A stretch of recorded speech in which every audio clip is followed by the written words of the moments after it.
Hey, okay, it's time to talk about making Wizardry 7 Let's Play videos, because this is relatively complex, I feel it's somewhat complex.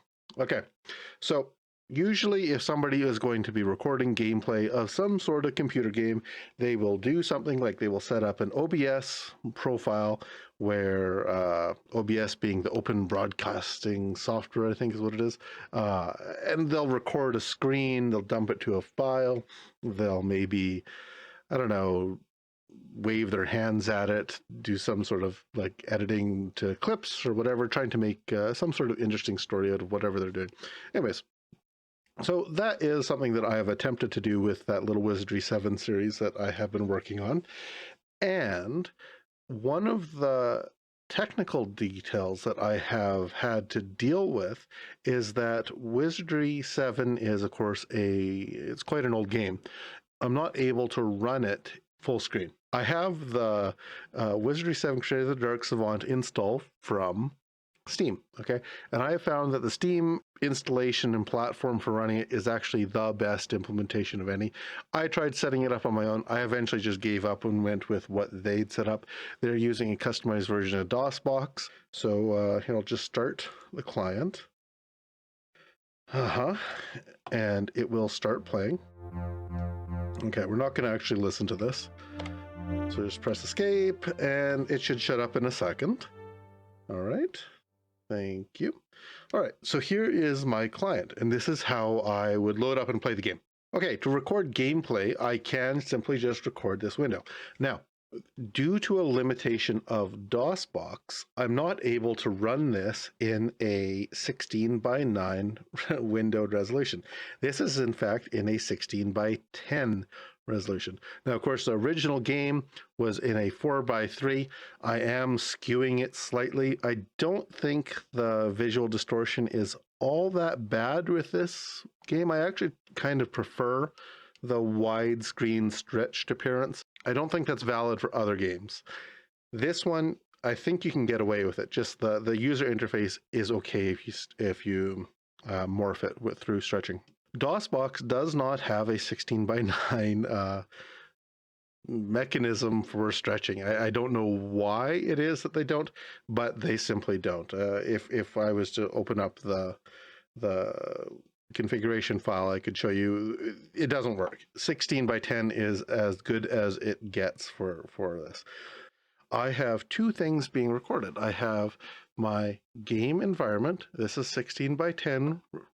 So what I've got here is I've got a tool called the Cosmic Forge. This is written by a guy who calls himself Mad God. Anyway, so this is a Wizardry 7 window, or no, editor. Okay, not window. And one of the things that we can do in it is we can view our saved files. So I can go here, okay, and I can attach, one moment, I'm gonna have to start the game in the background here.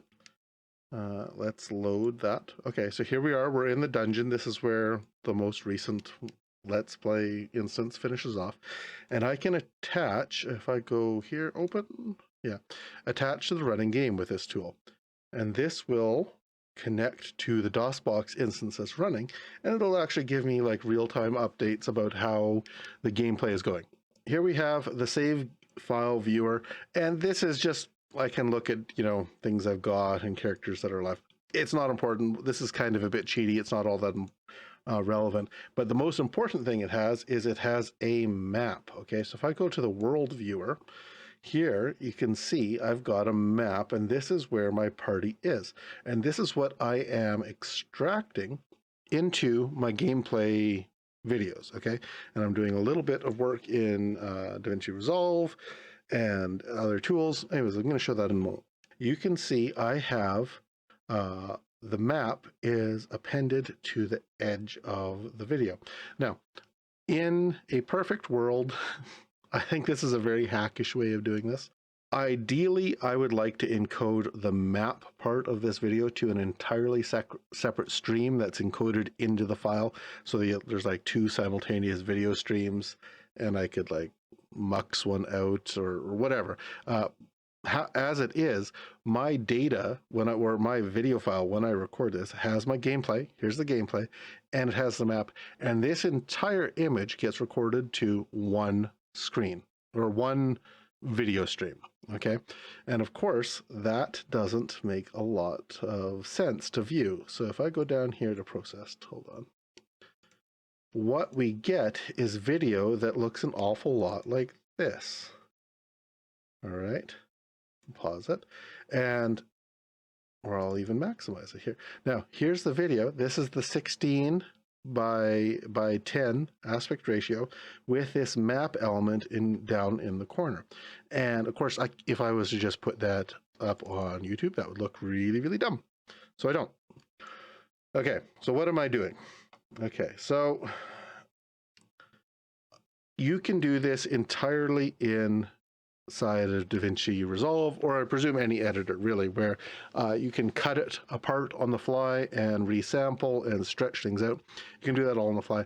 I find that the tool, like Resolve, in this case, the program that I'm using, doesn't really have, it's kind of unstable when I'm trying to do an awful lot of post-processing work simultaneously, like things like cutting images and what have you. So if I was to go load the last Let's Play instance video here, well, here's episode 10. Yeah, okay, here's episode 10, and if I zoom out, you can see I've got different channels. Like this is the map channel up top. Anyway, so up here, you can see I've got, oh, it is updated again. I've got my map UI element on the screen. And how I'm doing that is with a fairly complex Fusion processing. What I'm doing is dynamically producing this element with this complex Fusion graph, okay?